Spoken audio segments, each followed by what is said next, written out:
Good morning. TY BCom semester 6 rural marketing ग्रामीण विपणन संदर्भात आपण चर्चा करत आहोत.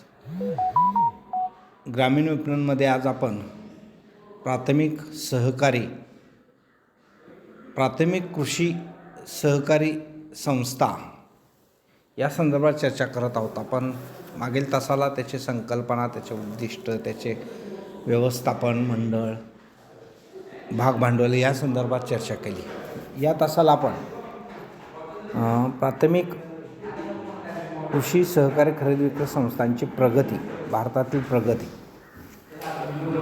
1991-92 भारतात प्राथमिक कृषी सहकारी संस्थांची संख्या 83,000 होती. त्यांनी 4,973 कोटी रुपये कर्ज दिलेले होती. एने कर्जाची रक्कम 7,751 रुपये होते, तर कर्जाचे थकबाकीचे प्रमाण 38.6% होते.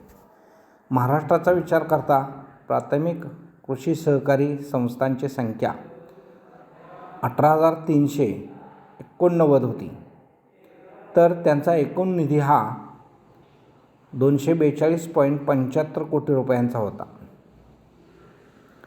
महाराष्ट्रातील थकबाकीचे प्रमाण 40% आहे, परंतु केंद्र सरकारने 2008-09च्या अर्थसंकल्पात कर्जमाफी दिल्याने सध्या प्राथमिक कृषी सहकारी संस्थांची सर्व थकबाकी केंद्र सरकारकडून अदा करण्यात आली. थकबाकीदार शेतकऱ्यांना नव्याने कर्ज मिळण्यासाठी हे शेतकरी त्यामुळे पात्र झालेले आपल्याला पाहायला मिळतात. या प्राथमिक कृषी सहकारी संस्थांची जी काही समस्या आहेत, या समस्यांची आपण या ठिकाणी चर्चा करणार आहोत. पहिली समस्या आहे त्यांची निष्क्रिय पतसंस्थांची मोठी संख्या. महाराष्ट्रातील एकूण पतसंस्थांपैकी जवळपास 14% पतसंस्था ड वर्ग पतसंस्था आहेत. दिलेलं कर्ज परत न आल्याने निष्क्रिय झालेल्या पतसंस्थांची संख्या मोठी आहे. याचबरोबर ज्या भागात शेती व्यवसाय मागासलेला आहे, अशा भागात मुळातच सोसायटींची उलाढाल कमी राहिल्यामुळे निष्क्रिय झालेल्या पतसंस्थांची संख्या खूपच कमी असल्याचं आपल्याला पाहायला मिळायला लागले सध्या. त्यामुळं निष्क्रिय पतसंस्थांची जी सुरुवाती काळात मोठी संख्या होती, ती समस्या आजही आपल्याला पाहायला मिळते. काही प्रमाणात ही संख्या अजूनही अस्तित्वात आहे. ही एक समस्या आहे. सदोष व्यवस्थापन. प्राथमिक कृषी सहकारी संस्थांचे व्यवस्थापन गावातील शेतकऱ्यांच्या मधून निवडून आलेल्या कार्यकारी मंडळाकडे असते. या कार्यकारी मंडळातील अध्यक्ष आणि कार्यकारिणीचे सदस्य यांना दूरदृष्टी नसेल तर सोसायटीच्या विकासावर फार मोठ्या प्रमाणात प्रभाव पडत असतो. दुर्दैवाने आपल्याकडे सहकाराची जाणीवेचा अभाव असलेल्या अशिक्षित कर्मचारी वर्ग आणि सहकारी पतसंस्थांचे अकार्यक्षम सल्ल्याचे दिसून येत असल्यामुळं या सदोष व्यवस्थापनाचा परिणाम प्राथमिक कृषी सहकारी संस्थांच्या विकासावरती झालेला आपल्याला पाहायला मिळतो. आर्थिक कमकुवतपणा. गाव पातळीवरील प्राथमिक सहकारी कृषी संस्थांच्या बाबतीत थकबाकीचं प्रमाण एकूण रकमेच्या जवळपास 40 ते 42% आहे. परिणामतः नंतरच्या वर्षात कर्ज देण्याची प्राथमिक कृषी सहकारी संस्थांची क्षमता त्या प्रमाणात कमी होते. परिणामतः प्राथमिक सहकारी कृषी क्षमता मोठ्या प्रमाणात आर्थिकदृष्ट्या कमकुवत होत आहेत. एकूण प्राथमिक सहकारी कृषीपैकी 14% या आर्थिकदृष्ट्या कमकुवत असल्याचं आपल्याला पाहायला मिळतं. म्हणजेच आर्थिकदृष्ट्या कमकुवतपणा हा फार मोठ्या प्रमाणात या संस्थांच्या विकासाचा अडथळा ठरत असल्याचं आपल्याला पाहायला मिळतं. ठेवी प्राप्त करण्यात अपयश. प्राथमिक कृषी पतसंस्थांच्याकडे कायम स्वरूपात कर्जपुरवठा करणारी सहकारी संस्था या दृष्टिकोनातून पाहिलं गेलं आहे, परंतु या पतसंस्थेचे व्यवस्थापन गावातील लोकांच्या कार्यकारी मंडळाकडे असते.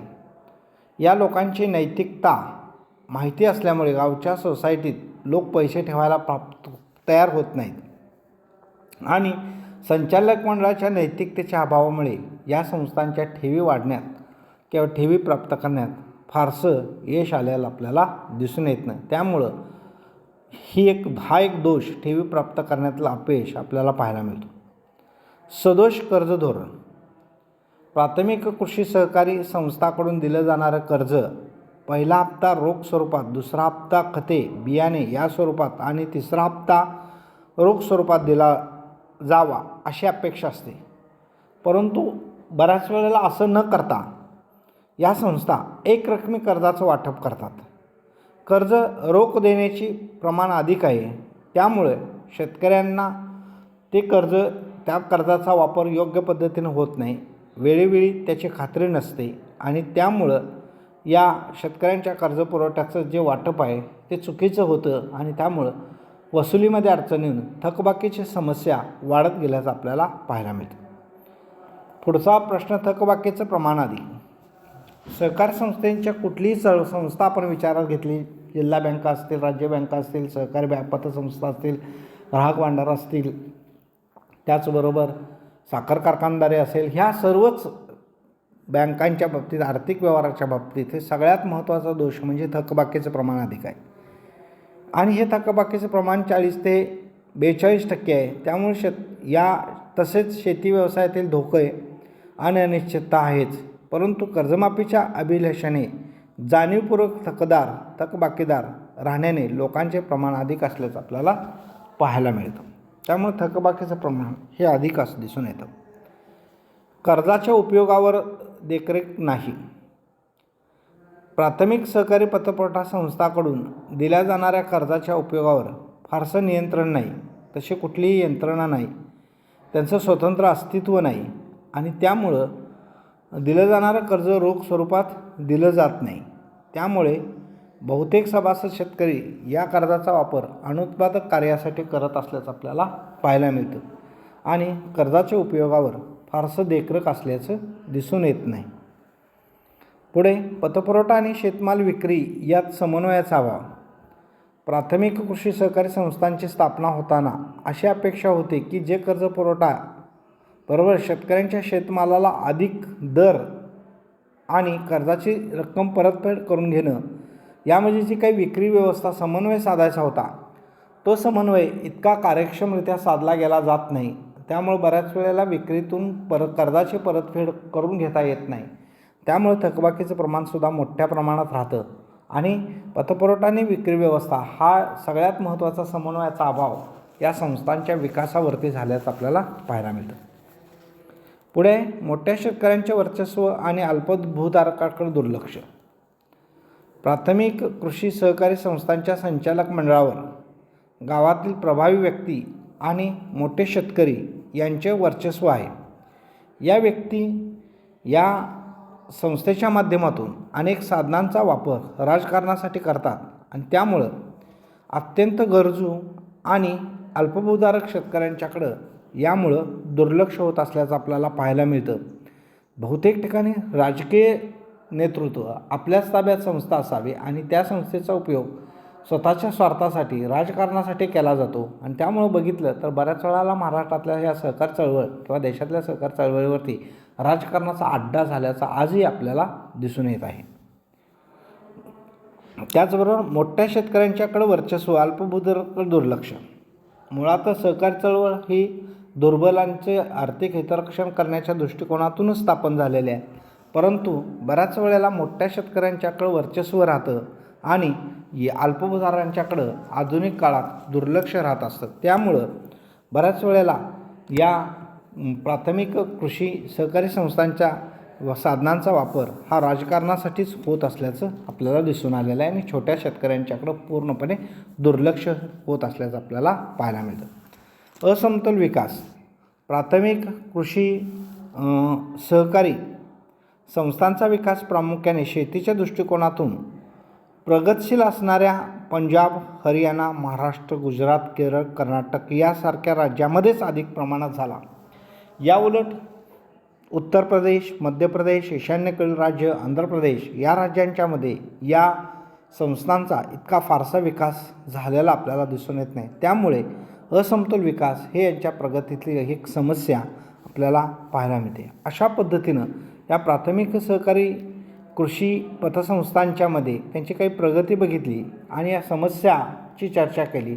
त्यामध्ये पहिली समस्या होती की निष्क्रिय पतसंस्थांची मोठी संख्या, दुसरी आहे सदोष व्यवस्थापन, तिसरी आहे समस्या आर्थिकदृष्ट्या कमकुवतपणा, चौथी समस्या या संस्थांची ठेवी वाढवण्यात अपयश, पाचवी समस्या आहे सदोष कर्ज धोरण, सहावी समस्या आहे थकबाकीचं प्रमाण अधिक, सातवी समस्या आहे कर्जाच्या उपयोगावर देखरेख नाही, आठवी समस्या आहे पतपुरवठा आणि शेतमाल विक्री यात समन्वयाचा अभाव, नववी समस्या आहे मोठ्या शेतकऱ्यांचं वर्चस्व आणि अल्पभूधारकाकडे दुर्लक्ष, आणि 10वी समस्या आहे असमतोल विकास. अशा पद्धतीनं आज आपण या प्राथमिक सहकारी पतसंस्थांच्या समस्यांची चर्चा केली.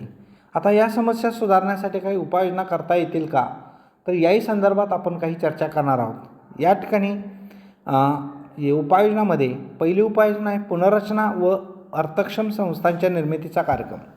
ज्या संस्था दुर्बल आहेत, लहान आहेत, छोट्या आहेत, थकबाकीत आहेत, अशा सर्व संस्थांचा राष्ट्रीय पातळीवर कार्यक्रम घेऊन निष्क्रिय संस्थाचं त्या आसपास जवळ असणाऱ्या आर्थिकदृष्ट्या सक्षम संस्थांच्यामध्ये विलीनीकरण करण्यात यावं आणि आर्थिकदृष्ट्या या संस्थांची सक्षमता वाढवण्याचा प्रयत्न करण्यात हवा. अशा पद्धतीनं पहिला याच्यावरती उपाययोजना करता येईल ते म्हणजे पुनर्रचना आणि अर्थक्षम संस्थांच्या निर्मितीचा कार्यक्रम.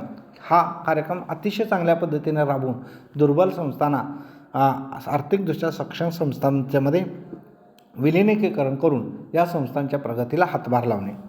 दुसरं ठेवी वाढवण्यावर भर देणे. गावातील प्राथमिक सहकारी कृषी संस्थांच्या संस्थांच्या संचालक मंडळाने किंवा त्या प्रतिनिधींनी किंवा त्या संस्थे चालवणाऱ्या कार्यकारी मंडळानं संस्थांचा विश्वास, गावातील लोकांचा विश्वास संपादन करणं. जर लोकांचा विश्वास संपादन झाला तर निश्चितच त्या ठिकाणी ठेवी वाढतील आणि ठेवी गोळा करण्यावर भर देण्यात यावा. हा त्या दृष्टिकोनातून फार महत्त्वाचा आहे आणि त्यामुळंच खऱ्या अर्थाने विकासाला चालना मिळेल. पतपुरवठ्यांच्या विपणनाशी समन्वय. प्राथमिक कृषी सहकारी पतसंस्था केवळ गावातील कर्ज वाटप करणारी संस्था न राहता शेतकऱ्यांचा माल अधिक चांगल्या दराने विकून देणारी विकून देणारी संस्था असावी. अशा पद्धतीनं त्या ठिकाणी पाहिलं गेलं पाहिजे आणि त्यांच्यामध्ये योग्य तो समन्वय आला पाहिजे. त्यांच्या विक्रीतून त्यांच्या कर्जाची रक्कम वजावट करून घेतली पाहिजे, उर्वरित रक्कम त्या शेतकऱ्याला दिली पाहिजे आणि त्यामुळंच थकबाकीची समस्या राहणार नाही. कर्ज व्यवस्थापन चांगल्या पद्धतीनं होईल आणि खऱ्या अर्थाने या प्राथमिक कृषी सहकारी संस्थांचा यातून विकास होऊ शकतो. आणखी काही उपाययोजना आपण पुढच्या तासाला पाहणार आहोत. अशा पद्धतीनं काही समस्या आणि काही उपायांची चर्चा आज आपण या ठिकाणी केलेली आहे. धन्यवाद.